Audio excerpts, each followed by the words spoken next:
ጉዞ ላይ ለምን ነበር የኔን ስልክ ማታነሳው? የድልን ደግሞ እያነሳ ነበር። አጋጣሚ ነው እንጂ አንቺን ስልክ ማላነሳበት ምን አይነት ምክንያት የለም። አለመሞትሽ ከታወቀ የባልሽ የሆነው ነገር ያንቺ ነው። አንቺ ደግሞ መሸጥም መለወጥም ትችያለሽ። እንደዛ ከሆነማ አንተ አማክረና፣ አንተ ባለበት ከሆነ ደግሞ ተማክረን አንድ ላይ የሚሆነውን እናደርጋለን። እኔ 400 ሺህ አግኝቻለሁ ማሚዬ። ተሙ በጣም ጥሩ ሰው ነው። ስንት ነው የጎደለው? እንደተለመደው ልትሞላው ነው?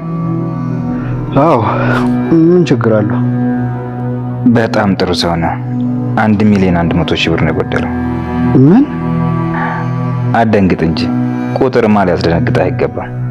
ታዲያ ምን ይሻላል? እሺ ስንት ልታዋጣ ነው? እሱን እዚህ በአደባባይ ማውራት የለብኝም። ለምን ቤቱ አይሸጥም?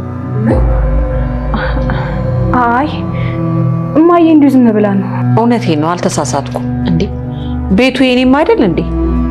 ተመስገን። ይሄን ሀሳብ አንተ ነህ የተናገርከው? እኔ እንደዚህ አይነት ወሬ አላወራሁም። በጣም ታሳዝናለህ። እሺ ቆይ አንተ ምን አስበህ ነው እንደዚህ ትንቦጣራርብኝ? እኔ ትሁት የምወድ መስሎ ነው? ልጅ ትሁት ተረጋጊና አዋሪ። ምንድን ነው ትልሽ? እኔ ከለከልኩህን ሀሳብ ምን ስትሆን ሄደህ ያወራኸው? ቆይ አባዬን ትጠላለህ እንዴ? ሴት በዛ ላይ ደግሞ አንቺ ሆንሽብኝ እንጂ ሌላ ሰው ቢሆን አንጥሬ ነበር የምለቀው እስካሁን። አሁን እኔ ላይ እንደዚህ ብትጎረርም በጣም ብዙ ጊዜ አስለምኛለሁ። እሺ አንቺ ላይ አልጎረርም፣ ግን ደግሞ በሰዎች ፊት አትናገር፣ ካልሆነ ደግሞ አስቀይምሻለሁ። እያስፈራራኸኝ ነው? የምፈራ መስሎ ነው ወይስ የምበሽቅ መስሎ ነው? ደግሞ ለምን በሽቅ? እሷም ስላላወቀች ነው። እሺ 10 ጊዜ ተሙ ማን እድልና እሷን ታያት፣ ምስኪን ናት። ምን ምስኪን? አዎ ቀናሽ እንዴ? እኔ ነኝ አንተ ላይ ምቀና? ታኛለህ በቅርቡ ሽማግሌ ካላክ። እንደውም በዚህ ሳምንት አባዬ በሌለበት ይደምቃል። ባይደምቅ ቢያንስ እንዲያገባኝ ፈቃድ ያገኛል። ይቅናሽ እንግዲህ ትሁቴ፣ ግን ሲጥልሽን ያነሳሻለሁ እንዳትሰጊ። እሱ እንዳንተ መሰለህ እንዴ? እንደኔማ መቼም አይሆን። በቃ እኔ ልሂድ። እያናገርኩህ አይደል? ናፍቄሻለሁ ማለት ነው። እሺ ምን ቀረ? እኔ ነኝ ጠይቂ ነው። ይሄንን ሐሳብ እኔ እንዳመጣሁት ትሁት እንዳታውቅሽ። እሺ ትሁት አንዳንድ ጊዜ የምታደርጋቸው ወይ ደግሞ የምትናገራቸው ነገሮች ቢያስገርምም ግን ደግሞ ቀደም ብሎ ናቲ አባዬ ችግር የለውም ንብረት አለው፣ ንብረቱ ተሽጦ ይፈታል የሚለውን ነገር አንስቶ ነበር። ግን ደግሞ እዛ ጋር የአባዬ ሚስት ቤቱ ይሸጥ የሚለውን ነገር ስታነሳ ለምን ይሄንን ሀሳብ ተመስገን ነው ለአባዬ ሚስት የተናገረው የሚለውን ነገር እንዳሰበች ባይታወቅም ግን ደግሞ ይሄንን ነገር ተመስገን ይናገራል ብላ ተመስገንን መጠርጠር አልነበረባትም። እናም ደግሞ ተመስገንን መናገር አልነበረባትም ማለት ነው። ግን በመጨረሻም ናቲ ይሄንን ነገር ለአባዬ ሚስት ሲናገር ሰምታለችና ምናልባትም ተመስገንን ይቅርታ ትጠይቀዋለች ብለን እናስባለን ማለት ነው።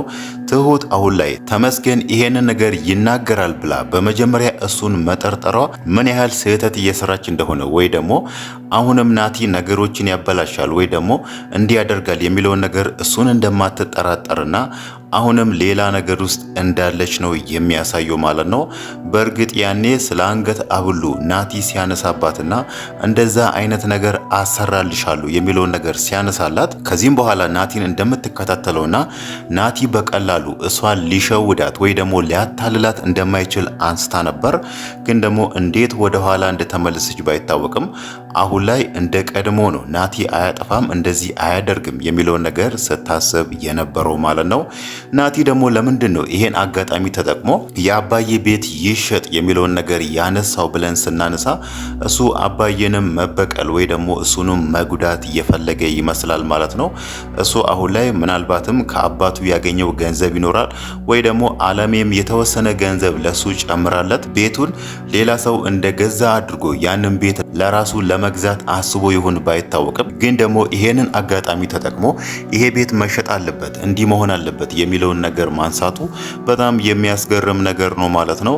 ትሁት ከዚህም በኋላ ናቲ እዛ ቤት እንዳይመጣ ወይ ደግሞ ከዚህም በኋላ እሷ ጋም ድርሽ እንዳይል ማስቆም ያለባት እዚህ ጋር ነው ማለት ነው።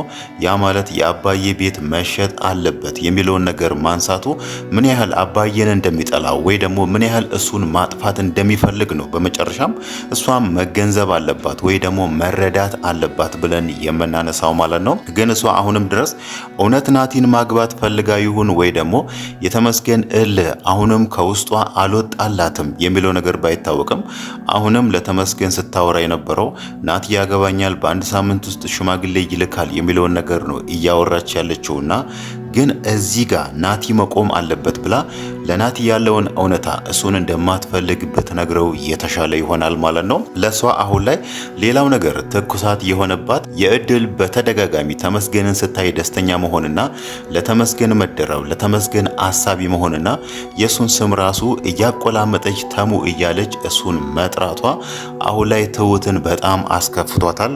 እናም ደግሞ እድልን ራሱ ፊት እንድትነሳት አድርጓታል ማለት ነው።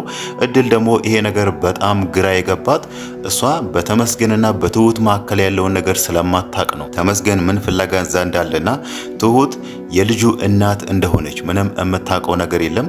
እናም ደግሞ ትሁት አሁን ላይ ተመስገንን እንደምታፈቅረው ምንም ነገር ስለማታቅ ነው እዛ ጋር የትሁት እሷን ፊት መንሳት ግራ የገባትና ምናልባት እዚህ ስላለው ይሆን እንዴ እንደዚህ ፊት የነሳችኝ ለዛ ይሆን እንዴ የጠላችኝ የሚለውን ነገር እያሰበች ያለችው ማለት ነው። ምናልባትም እውነቱን ብትረዳ ትሁት እኮ ተመስገንን ታፈቅረዋለች፣ ተመስገን ማለት ደግሞ የትሁት ልጅ አባት ነው የሚለውን ነገር ቢነግሯት ይሄንን ነገር ብትሰማ ምናልባትም እሷም አሁን ላይ እያደረገች ያለችውን ነገር ተመስገንን መቅረብ እሱን ስታይ ደስተኛ መሆንና የሱን ስም ማቆላመጥ የሚለውን ነገር ጨምሮ ራሱ ልታቆም ትችላለች ብለን እናስባለን ማለት ነው። ትሁት ደግሞ እዚህ ጋር እየተረዳች ወይ ደግሞ እያሰበች ያለችው እድል ተመስገንን የወደደችው ያፈቀረችው መስሏታል። እናም ደግሞ የተመስገን አሁን ላይ ትሁትን እንደ በፊቱ እሷን ማሳደድ የኔ መሆን አለብሽ እኔ ካላገባውሽ ማንም ሰው አያገባሽም የሚለውን ነገር ትቶ የፈለግሽውን ነገር ማድረግ ትችያለሽ፣ ከፈለግሽም ናቲን ማግባት ትችያለሽ የሚለውን ነገር ለሷ መንገሩ እሱም እድልን ፈልጓታል፣ አፍቅሯታል የሚለውን ነገር ነው አሁን ላይ እያሰበች ያለችው ማለት ነው። ለዛም ነበር መንገድ ላይ አግኝታ ተመስገንን በዛ ልክ ስትናገረው የነበረው ማለት ነው። ግን ደግሞ ትሁት አሁን ላይ ተመስገንን አበሳጨዋለሁ አናደዋለሁ በሚለው እዚህ ጋር የማትፈልገው ነገር ውስጥ እንዳትገባ ነው ማለት ነው። ያ ማለት ናቲ አሁን ላይ የሚፈልገው ብቸኛው ነገር ተመስገንን ማሸነፍ ነው። ከዛም በኋላ ትሁትን ካገባት በኋላ ተመስገንን ማሸነፉን ለሱ ካሳየ በኋላ ትሁትን መጣል ነው የሚፈልገውና ትሁት ደግሞ እንደዛ አይነት መጫወቻ ከምትሆን ወይ ደግሞ መቀለጃ ከምትሆን ከአሁኑ ናቲ ማን እንደሆነ በከፊሉም ተረድታለች። ከዚህም በፊትም የአባዬ ሚስት እንዳትገኝ ሲያደርግ የነበረውን ነገር አይታለች። አሁን ደግሞ ቤቱ ይሸጥ የሚለውን ሀሳብ እሱ እንዳመነጭና ለአባዬ ሚስት ይሄንን ነገር እንደነገራት እሷ ሰምታለችና ከዚህም በኋላ ሌላ ከዚህ የባሰ ነገር ምንም አያስፈልጋትምና ከናቲ ጋር ያላትን ነገር እዛው አቁማ ናቲ እዛ ቤት ድርሽ እንዳይል ብታደርገው የተሻለ ይሆናል ማለት ነው። ናቲ አሁን ላይ ከትሁት ጋር ያለው ነገር ቢያበቃ ወይ ደግሞ እኔ እናንተ ምንም ነገር የለንም በሚለው ትሁት እሱን እንደማትፈልገው እሷ ጋር እንዳይደርስ ብታስጠነቅቀው ናቲ እዛ ቤት የሚመጣበት ምንም ምክንያት አይኖረውም ማለት ነው። አባዬ ቢፈታ ራሱ ከአባዬ ጋር ምንም ስምምነት የላቸውም ወይ ደግሞ ከአባዬ ጋር የሚያገናኛቸው ምንም ነገር ስላሌለ ናቲ እዛ ቤት የሚመጣበት ነገር እዛው ላይ ያበቃለታል ማለት ነው። አሁን እንደውም እሱ እያወራ ያለው እዛ ቤት ሳልሄድ ከቀረው ብዙ ነገር ያመለጠኝ ይመስለኛል ብሏልና ያ ማለት በየሰዓቱ ወይ ደግሞ በየደቂቃዎች እዛ ቤት መመላለስ እንደሚፈልግ ነው አሁን ላይ እያነሳ ያለው ማለት ነው። ያ ማለት ተመስገንን ብቻ ማሸነፍ ሳይሆን አሁን ላይ አባዬ ያደረሰውን አደጋ ተጠቅሞ ሰው ላይ ጉዳት አድርሷል እንዲሆናል ካሳ ክፈል ተብሏል የሚለውን ነገር እቺን አጋጣሚ ተጠቅሞ የአባዬን ሚስት መቀማት እንደሚፈልግ ነው የተረዳ ነው ማለት ነው። ያ ማለት ናቲም አሁን ላይ እንደ አባቱ ወይ ደግሞ እንደ እናቱ እንደ አለሜ ራስ ወዳድ መሆኑን ተረድተናል ማለት ነው። ሌላው ነገር ደግሞ አባዬ ያደረሰው አደጋ በጣም የሚያሳዝን ነው ማለት ነው። ግን ደግሞ በመጨረሻም ለሰውየው ይሄን ያክል ካሳ ተመስገን እዛ ጋር በተናገረው 1.5 ሚሊዮን ብር ካሳ ከፍላችሁ አባዬ ይፈታል የሚለውን ነገር ነው ያነሱ ማለት ነው። ይሄንን ነገር ደግሞ የተረዳ ነው ተመስገን እዛ ጋር እኔ 400 ሺህ ብር አግኝቻለሁ ብሏል። ለናቲ ደግሞ ሲነግረው የነበረው 1.1 ሚሊዮን ብር ነው ብሏልና ያ ማለት አጠቃላይ የተጠየቀው 1.5 ሚሊዮን ብር መሆኑን ነው ማለት ነው። አባዬ አሁን ላይ እስር ቤት ስላለ ነው እንጂ እቺን ያክል ብር እሱም አያጣም ነበር ማለት ነው። ግን ደግሞ እሱ እዛ እስር ቤት ሆኖ የራሱን ባንክ አካውንት ማንቀሳቀስ አይችልምና ለዛም ነው ተመስገን ተመስገንም እዚህ ጋር ገንዘብ ከሌላ ቦታ ለማግኘት ተፍተፍ እያሉ የነበረው ማለት ነው።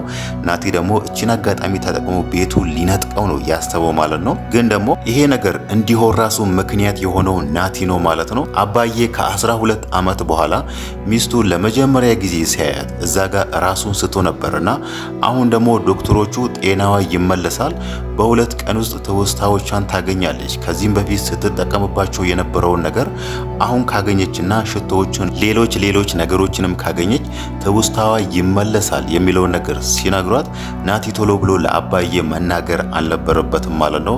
ምናልባትም አባዬ ነገሮች በዚህ ልክ ቀላል ይሆናሉ የሚለውን ነገር ስላልገመተ ነበር በድንጋጤ ሰው ሊገጭ የቻለው ማለት ነው። እሱ ያሰበው ሚስቴ ትውስታዋ እንዲመለስ ብዙ መልፋት አለብን፣ እናም ደግሞ በቀላሉ የሚመለስ ነገር አይደለም፣ ብዙ ጊዜያቶችን ይፈጅብናል የሚለውን ነገር አስቦ ነበር። እንደዚህ አይነት ደስታ ሲሰማ ደግሞ ምናልባትም ደንግጦም ሊሆን ይችላል ማርሹን ቶሎ ለመያዝ በሚል ሰው ገብቶበት ሰው ላይ ጉዳት ያደረሰው ማለት ነው። ያ ማለት ይሄ ነገር እንዲከሰት ምክንያት የሆነው ራሱ ናቲ ነው ማለት ነው።